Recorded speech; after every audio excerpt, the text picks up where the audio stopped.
Bonsoir à tous, soyez les bienvenus à cette nouvelle présentation de Mama Juana Media, autant pour les personnes qui sont présentement dans le live, comme pour les personnes qui verront la vidéo sur YouTube. Si c'est la première fois que vous voyez mon live ou mon contenu, mon nom c'est Wildani Osorio et j'espère que vous allez passer un agréable podcast avec moi. Je vais aller droit au but. Je ne vais pas niaiser trop longtemps parce que ceci est un message urgent. En plus d'être un live inhabituel que je fais, un podcast inhabituel que je fais le lundi. Parce que d'habitude, mes podcasts, mes lives, je les fais les mercredis et les vendredis. Mais de façon exceptionnelle parce que je trouve que c'est urgent, ce pour lequel je veux parler, je le fais un lundi. Mais avant, rapidement, pour ceux qui étaient là dans le dernier podcast, j'ai parlé de la merch que j'ai commencé à vendre. Qui est en train de like Bisa? J'ai pas eu le temps de voir Bisa Fio TV. Merci pour les likes, merci beaucoup. Beaucoup de bisous pour toi, beaucoup de love.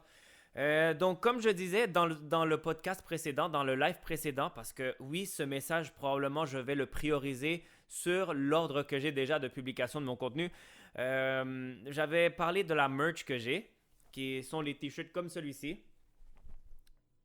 Je vais le mettre devant pour les personnes du live. Alors ça, ce sont les t-shirts de Mama Juana Media. C'est la merch que je suis en train de vendre à un prix de 15$ le t-shirt. J'ai déjà eu un premier acheteur. Je le remercie encore une fois de l'achat. C'est quelque chose qui... En fait, je ne fais pas grand profit sur ça. C'est une personne qui me laisse à un prix quand même raisonnable. Et c'est pour ça que je peux me permettre de le vendre à 15$ au lieu de le vendre à 30$ comme j'ai déjà acheté certains t-shirts pour appuyer d'autres causes, pour appuyer des commerces. Ben là, moi, je peux me permettre de vendre les t-shirts à 15$. En plus que la personne, je lui ai passé une grosse commande. J'ai toutes les grandeurs. J'ai petit, moyen, large, extra large. J'ai 2XL même. Alors, n'hésitez pas, contactez-moi. Pour le paiement, vous pouvez, j'accepte argent comptant, virement Interac, PayPal aussi. Et le lien du PayPal, il est dans la bio. Pour les personnes qui sont dans le live, je vais mettre l'emoji, un emoji en fait de Mama Juana Media. Allez dans le compte, si vous n'êtes pas abonné, je vous invite à vous y abonner. Puis en même temps, vous pourrez voir dans la bio le lien des différentes plateformes sociales, de la chaîne YouTube, là où est-ce que sont publiés les contenus, parce que pour les personnes qui sont dans le live, vous me voyez en live, mais ça c'est enregistré pour aller sur YouTube. Alors, n'hésitez pas, faites-le. Puis comme j'ai dit, j'accepte argent comptant, virement Interac et paiement PayPal. Alors les trois façons sont acceptées pour pouvoir vous procurer un de ces t-shirts. On se mettra d'accord, puis pour le point de rencontre, pour le paiement et tout le tralala. Puis voilà, vous allez soutenir non seulement le projet de Mama Juana Media, mais vous allez également appuyer un commerçant qui commence dans ce projet, dans celui des impressions de t-shirts. Et il va se procurer éventuellement aussi une machine pour d'autres marchandises, d'autres produits. Puis moi-même, je compte contribuer à sa cause. Donc, saludos, men. Nación V Barrita Bajo Podcast. Buenas tardes, bienvenido en el live, bienvenido. Justamente yo en el podcast anterior hablé de algo que se mencionó en uno de tus contenidos. Lo mencioné en francés y di mi opinión y todo. Pero por un caso de emergencia, que es este podcast, que es inhabitual. Normalmente yo no hago podcast los lunes, los hago los miércoles y los viernes. Pero de manera excepcional lo estoy haciendo hoy lunes. David Flores Gonz, salut Wildani, bonsoir, sois le bienvenu dans le live. Merci beaucoup d'être là, merci beaucoup d'appuyer. Pour Alar 7788, merci beaucoup pour les likes, merci beaucoup, c'est vraiment apprécié. Puis,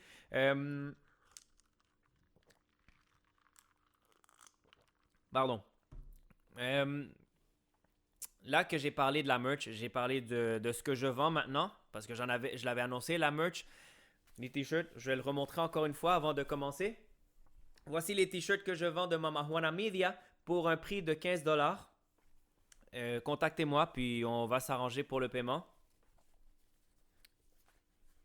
Je vais juste le replacer ici. Je vais le mettre ici à côté. Puis là, on va aller droit au but. La raison pour laquelle je fais ce live de façon exceptionnelle un lundi. Ce qui arrive, c'est que hier, j'ai assisté à une remise de diplôme. C'est pour l'ETS, École de technologie supérieure, pour ceux qui ne connaissent pas. J'ai assisté à cette remise de diplôme. C'était vraiment chic, le protocole et tout. C'était vraiment un beau moment. C'était agréable, un moment où est-ce que famille et amis se sont réunis pour assister à la réception d'un diplôme de ceux qui se sont efforcés, en fait. Surtout dans ce qui est le génie, le monde du génie et les différentes branches. Génie de construction, génie spatial, génie de danger en lieu public ou lieu de travail. Je me souviens plus de toutes les branches, mais c'était quelque chose de très bien. Je crois que ce sera mémorable pour toutes les personnes qui y ont participé, autant les étudiants, les universitaires, comme pour les parents. Mais ce que j'ai remarqué, en fait, dans cette remise qui a été composée de disons, trois degrés, c'est-à-dire doctorat, maîtrise et baccalauréat, j'ai remarqué quelque chose de très particulier et je vais développer. Déjà, la remise du doctorat, c'est avec du diplôme pour le doctorat, ça s'est fait assez rapidement. C'était, on va dire, le groupe le plus petit. Et ce que j'ai constaté, en fait, c'est que la majorité, l'écrasante majorité des personnes qui ont reçu le diplôme du doctorat, c'était des Arabes, que ce soit la Ligue arabe, les Maghreb, Moyen-Orient, etc. C'était des Arabes et des Africains. Il y avait deux, trois Québécois et peut-être d'autres nationalités, mais il n'y avait même pas un seul Latino dans le doctorat. Et là, je me suis demandé là, ¿Dónde está mi gente? ¿Dónde está mi gente, carajo? mais, mais bon, il n'y avait pas un seul latino. Ok, parfait. Donc, comme j'ai dit, la majorité, l'écrasante majorité, c'était des Arabes et des Africains. Quelques autres nationalités. Bon. Dans la maîtrise, c'est là que on voit un peu plus de Québécois, mais toujours une majorité arabe et africaine. Puis là, j'ai commencé à entendre deux, trois noms de famille latinos. Là, j'ai comme, OK, my people is there. Et des Québécois. Si je ne l'ai pas dit, ben là, je le dis, des Québécois. Il y en a quelques-uns. Et là, c'est au moment du baccalauréat, c'est là, évidemment, le groupe le plus large, le plus vaste. C'est là que j'ai commencé à entendre beaucoup de noms de famille québécois. Beaucoup de prénoms et de noms de famille québécois. Mais toujours, la majorité était arabe, africain, puis voilà. Voilà en fait. Et deux, trois latinos ici et là. Déjà, moi, en tant que latino, un petit message rapide pour les latinos, je me suis demandé, ¿Dónde está mi gente? ¿Dónde está mi gente, señores? Quoi, on est reconnu juste pour la fiesta et pour les tacos et la bouffe et la danse, la salsa, la bachata et tout ça? Sérieusement, j'étais surpris de ne pas voir plus de latinos que ça. Surtout en fait que les latinos, on est ici depuis longtemps. Déjà pour les Salvadoriens, plusieurs d'entre eux sont là depuis les années 70, 80, qui ont fui la guerre civile. Beaucoup d'entre eux sont là depuis l'époque de la guerre civile qui a eu lieu au Salvador, qui a fait beaucoup de millions d'affectés, plusieurs millions d'affectés. Et leurs enfants sont nés ici. Et leurs petits-enfants aussi sont nés ici. Donc ma question, où est mon peuple? Pourquoi on n'est pas plus représenté que ça? Mais bon, toujours pour revenir en fait, la constatation principale, c'est le fait qu'il y avait une présence majoritairement arabe et africaine. Et tant mieux pour eux. Félicitations en réalité. J'ai absolument rien contre ça. Au contraire, félicitations. Parce que vous êtes là. Vous représentez la culture. Vous représentez, comme disait, juste vérifier quelque chose pour m'assurer que tout fonctionne parce que, ok, tout semble fonctionner. Parfait. Parce que comme disaient certaines personnes au moment des applaudissements, représente le continent. Représente le continent. Tant mieux. Eric Ineza, ça veut rien dire ça, lol. Non, ben, reste avec moi. Reste avec moi. Je suis juste en train d'expliquer en fait qu'est-ce qui s'est passé durant cette remise de diplôme. Reste avec moi, tu vas comprendre en fait à ce que je vais en venir. Je vais juste le contexte. Donc là, comme je disais, tant mieux. Moi, je suis content que les communautés, les minorités soient représentées, qu'il y ait cet avancement, ce progrès. Ce serait bien que mon peuple aussi fasse partie de ce progrès parce que moi, ce que je constate en fait, c'est que ceux qui sont vraiment en train de s'appliquer pour faire quelque chose, pour avancer, pour progresser, ce sont justement eux, les Africains et les Arabes. Et tant mieux. Même je ne sais pas si c'était le père ou la mère, non, c'était la mère qui avait crié ce n'était pas facile. Et j'en doute pas une seconde. Ça n'a pas dû être facile. Il y a dû y avoir des sacrifices qu'on ne voit pas, qu'on ne réalise pas, pour que cette personne se rende là. Mais le problème, en fait, est le suivant. C'est le manque flagrant de représentation des Québécois. Et puis voici, en fait, mon message pour les Québécois. Bougez-vous le cul. Les Québécois et Québécoises, étudiants, les futures générations, bougez-vous le cul. Faites quelque chose. Parce que pendant que plusieurs sont là à dire oh, j'ai le doigt, on est là. Oh, les hosties d'immigrants, si, ils volent nos jobs. Oh, c'est de tabarnak. Les cerveaux les plus, on va dire, les plus actifs, les plus proactifs ou les cerveaux qui travaillent le plus, qui sont en train de, avec la meilleure préparation, en ce moment, du moins dans la branche des génies, dans les différentes branches de génie construction, génie bâtiment, électrique et tout ça, ce sont des Arabes et des Africains. Et le pire dans tout ça, en fait, pas le pire, c'est que j'avais entendu il y a quelques mois que justement, dans la prise de connaissance de la situation de Montréal, parce que moi, pour ceux qui le savent, j'ai habité près de 20 ans à Québec, et Québec-Montréal, ce sont deux réalités totalement différentes. Mais ce qu'on m'avait expliqué par rapport à justement les différentes communautés à Montréal, c'est que les Arabes sont en train d'étudier pour devenir des docteurs, des médecins, des dentistes, des avocats. Ils sont en train de se préparer. Et la population locale, qu'est-ce qu'elle fait? Elle est en train de dire j'ai le doigt parce qu'on est au Québec. On parle français, c'ti. Ouais, ils parlent français.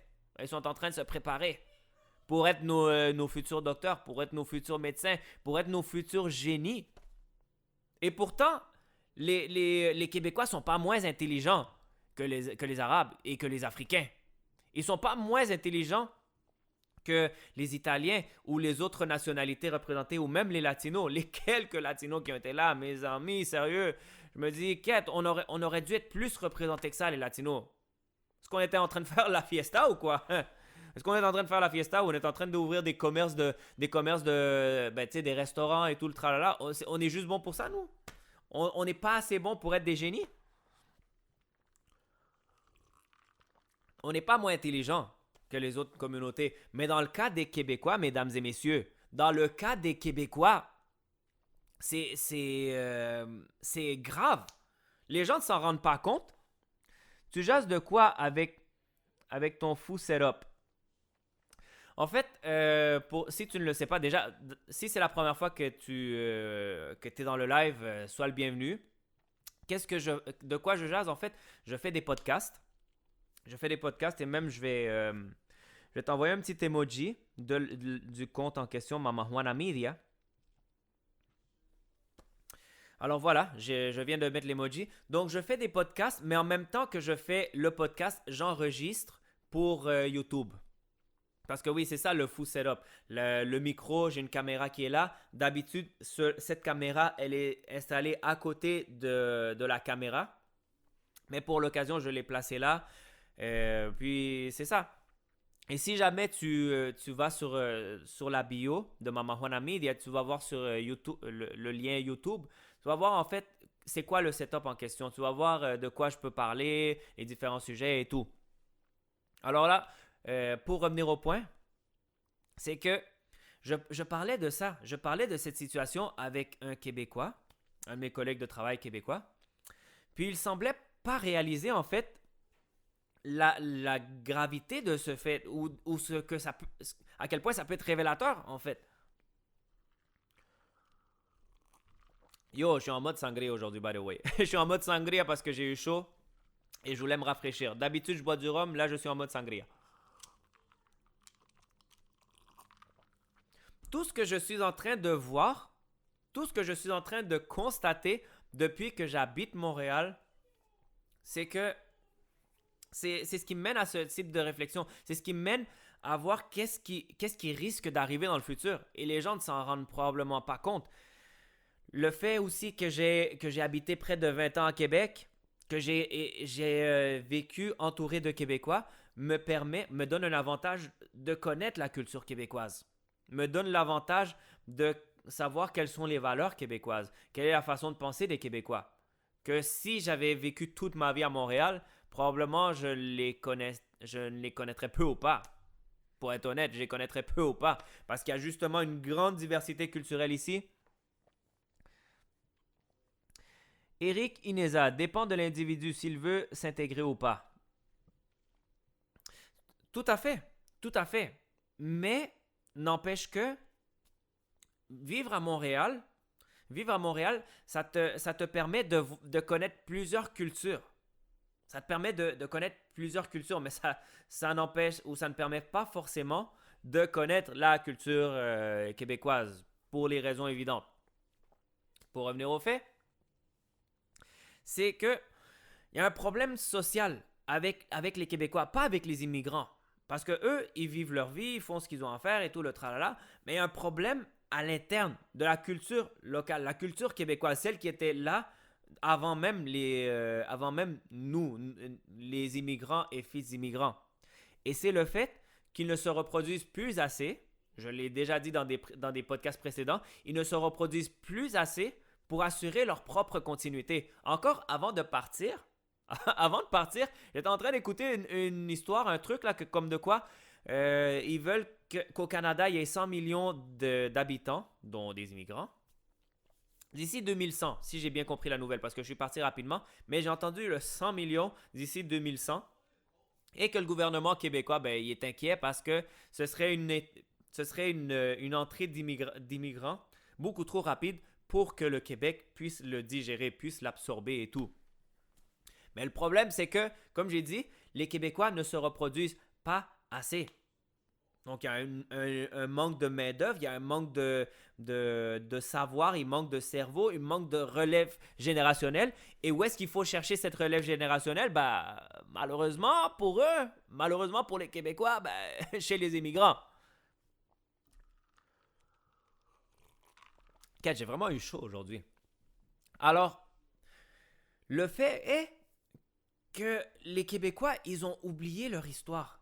Ils ont oublié, et c'est pour ça que je le dis et je le répète, Québécois et Québécoises, bougez-vous le cul. Prenez votre futur en main. Il n'est pas trop tard. Mais l'affaire, c'est que si vous continuez à ne pas assurer la relève générationnelle, vous allez disparaître. Prenons comme exemple les Juifs. Il y en a qui les aiment, il y en a qui les détestent. Mais les Juifs sont un peuple millénaire. Sont un peuple bien plus que millénaire. Eux, ils ont vu passer à peu près tous les empires qu'on a connus dans notre histoire. L'empire égyptien, avec toutes ses dynasties. L'empire grec, l'empire romain, les Perses, la Babylone, Rome. Les empires plus récents, l'empire byzantin, l'empire... les empires français, anglais, britanniques, espagnols, les empires portugais, ils ont tous connu. Et ils ont été persécutés par à peu près toutes les civilisations, à peu près tous les empires. Cependant, ils sont tous disparus et les Juifs sont encore parmi nous.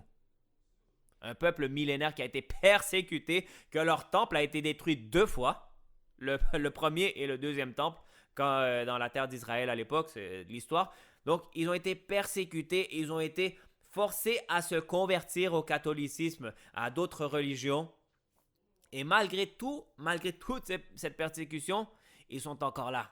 Par contre, un peuple qui n'a pas plus que que 500 ans, ben, pas plus que 450 ans. Attends, 1608. 1608, donc 2008. On parle de 416 ans. Le peuple québécois n'a pas plus que 416 ans. Et il y a une menace de disparition qui va se faire dans les prochaines années s'il n'y a pas reproduction des propres Québécois. Donc non seulement il y a ce problème de natalité, mais il y a aussi le problème de l'éducation, de la préparation académique, que je répète, félicitations à tous les latinos, les arabes, les africains, haïtiens, italiens et les autres cultures, je pense même il y avait vietnamiens qui étaient représentés. Félicitations à toutes ces cultures qui ont été représentées dans la remise de diplôme de ETS, l'École de technologie supérieure. Cependant, il faut que les Québécois prennent cet avertissement au sérieux. Parce que ce qui risque d'arriver, comme j'ai dit, c'est qu'ils vont disparaître. Pendant que les Québécois disent « J'ai le droit, on est au Québec », les immigrants sont en train de se préparer.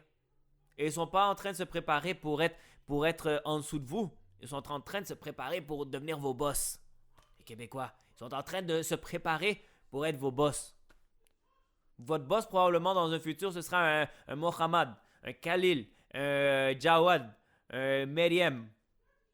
Ce sera Mamadou. Ce sera... tu sais... Et je sais que ça fait mal à l'ego des Québécois. Ça fait mal à l'ego des Québécois de voir cette situation et de sentir peut-être qu'ils sont impuissants. Mais ils sont encore à temps. Ils peuvent reprendre leur destin en main. C'est pas perdu. Du moins, de la façon que moi je le perçois, c'est pas perdu.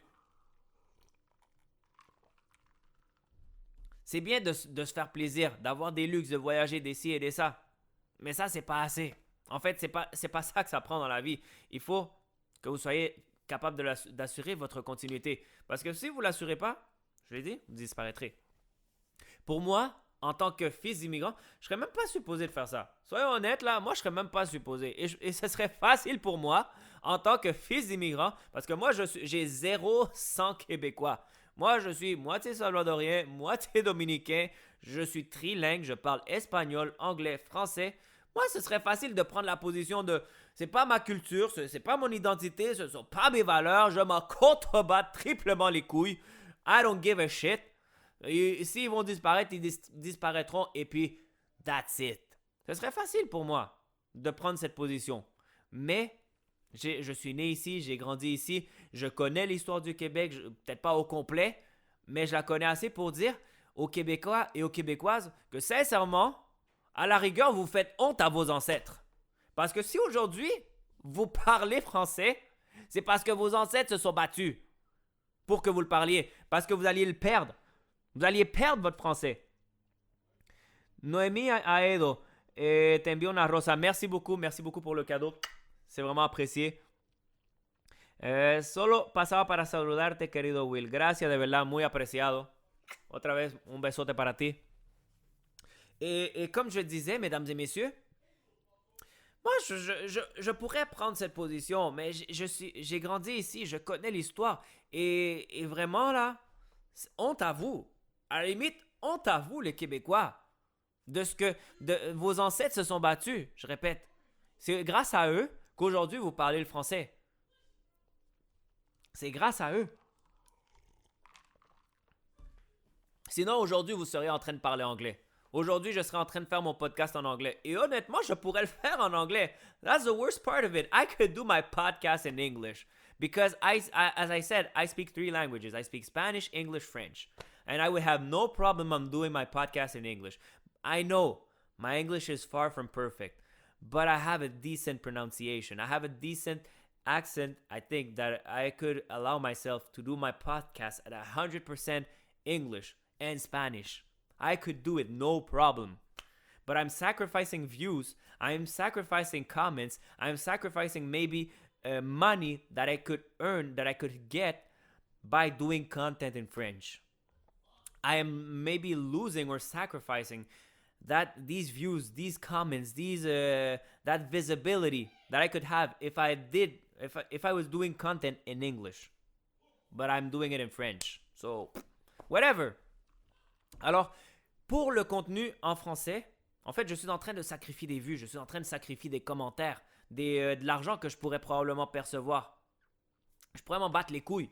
Vraiment battre les couilles et le faire en anglais. Mais j'habite ici, j'habite au Québec et je crois que c'est au moins une des formes de respect que je peux avoir pour le Québec. Et en même temps, si je veux faire compétition aux médias traditionnels, parce que moi, ma compétition, ce ne sont pas les autres podcasts. Au contraire, beaucoup de love, beaucoup de respect pour eux, beaucoup d'appréciation pour leur travail. Et moi, à qui je veux faire compétition, c'est aux médias traditionnels. Aux médias traditionnels dans leur pouvoir d'influence. Parce que moi, je veux faire une influence, je veux apporter une influence positive à la société. Pas une influence de cette presse ou de cette propagande qu'ils ont fait contre notre société. Probablement plusieurs l'ont oublié, mais moi, je n'oublie pas.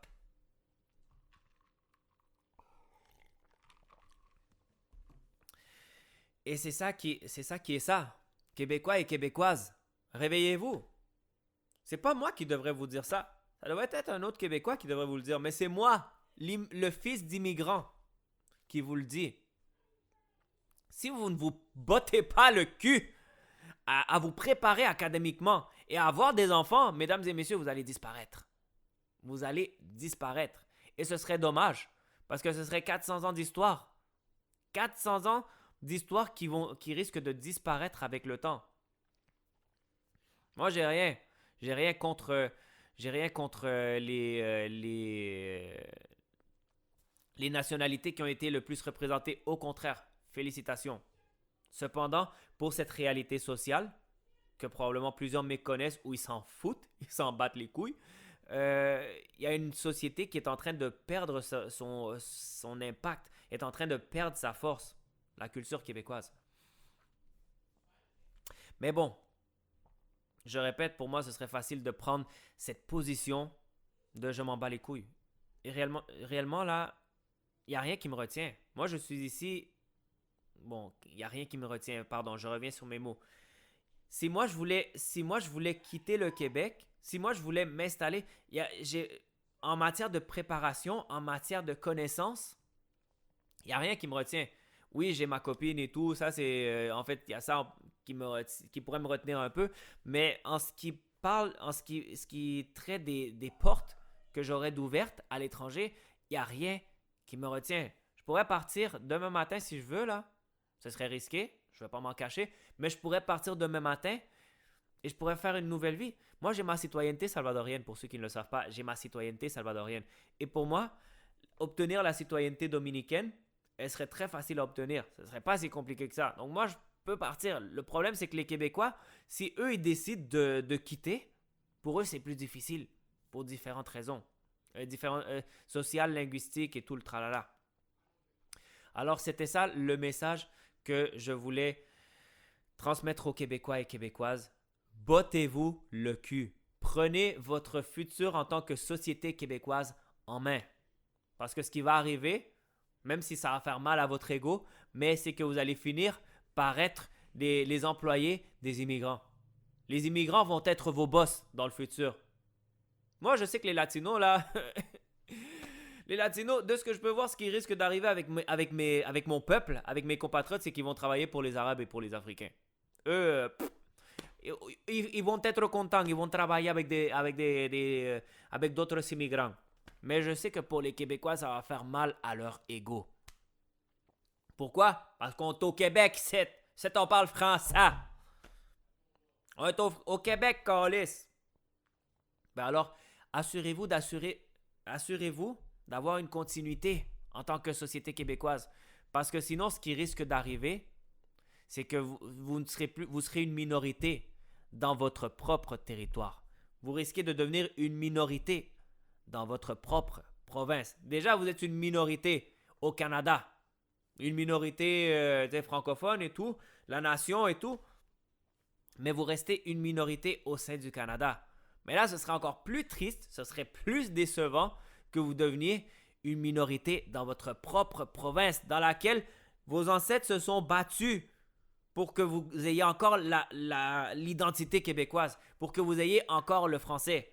Encore, moi je l'ai dit, je questionne un peu le principe de l'identité québécoise francophone parce qu'il y a les autochtones qui étaient ici avant les Français. Il y avait les autochtones. Moi, je dis que l'identité québécoise doit être composée aussi de la culture autochtone. Mais ça, c'est un autre sujet, c'est un autre débat. Pour ce qui est des Québécois de souche, Québécois français, ben, vous avez du pain sur la planche. Et c'est un avertissement que je lance. C'est pour vous. Moi, j'ai dit, je ne suis pas plus con qu'un autre. Je ne suis pas plus con qu'un autre. Si je commence à avoir des opportunités pour faire du contenu en espagnol et du contenu en français, je vais le faire, hein? Pardon, du contenu en espagnol et du contenu en anglais, je vais le faire. Je vais le faire. Quelle a été mon erreur à moi dans le passé? C'est que j'ai voulu faire des choses trop vite. Et justement, cette impatience que j'avais de faire les choses vite m'a amené à beaucoup d'échecs. Maintenant, je fais les choses tranquillement, je fais les choses lentement. Mais vous croyez que la merch, le t-shirt, ça date d'hier que je voulais faire ça? Ça fait des mois que j'y ai pensé. Ça fait des mois que j'y ai pensé de faire les t-shirts. Mais je n'étais pas pressé. Je savais qu'il fallait que je fasse les choses une, une étape à la fois. Et maintenant, je suis rendu à cette étape. Donc, comme je dis, moi, le jour que je vais quitter le Québec, si ce jour arrive, j'aurai déjà préparé toutes mes choses. Je serai prêt pour partir. Dites-vous que pour m'installer à Montréal, j'ai mis 10 ans. Ça faisait plus que 10 ans que je voulais m'installer à Montréal, mesdames et messieurs. Et je n'ai pas eu l'occasion, je n'ai pas eu l'opportunité pour toutes sortes de raisons. Et peut-être que si j'avais décidé de m'installer à Montréal parce que moi je suis Will Danny puis j'en ai rien à foutre, peut-être que ça aurait été un échec et je serais retourné là-bas où est-ce que j'habitais, à Québec. Mais j'ai attendu 10 ans patiemment et je suis ici. Alors le jour que je quitterai le Québec, si jamais ça arrive, croyez-moi que j'aurais déjà fait toutes les démarches correctement pour le quitter. Cependant, ça n'enlève pas la conscience que j'ai, la responsabilité que je crois avoir en tant que citoyen canadien qui habite au Québec, je travaille au Québec, je paie des taxes. Et c'est le message que je lance pour les Québécois et les Québécoises, pour assurer leur continuité. Parce qu'il y a eu une problématique, mais qui n'est pas encore trop tard pour eux. C'est juste qu'il faut qu'ils s'activent, qu'ils le fassent. Mon nom c'est Wildan Osorio et j'espère que ce message va se rendre à un nombre maximal de Québécois et que réellement ça ait un impact positif. Car c'est ça le but à la fin de la journée. Mon but à la fin de la journée, c'est d'amener un message positif avec cela. Sur ce, merci encore et je vous souhaite à tous et chacun une excellente journée, soirée ou nuit, peu importe à quelle heure vous voyez ce live. Merci.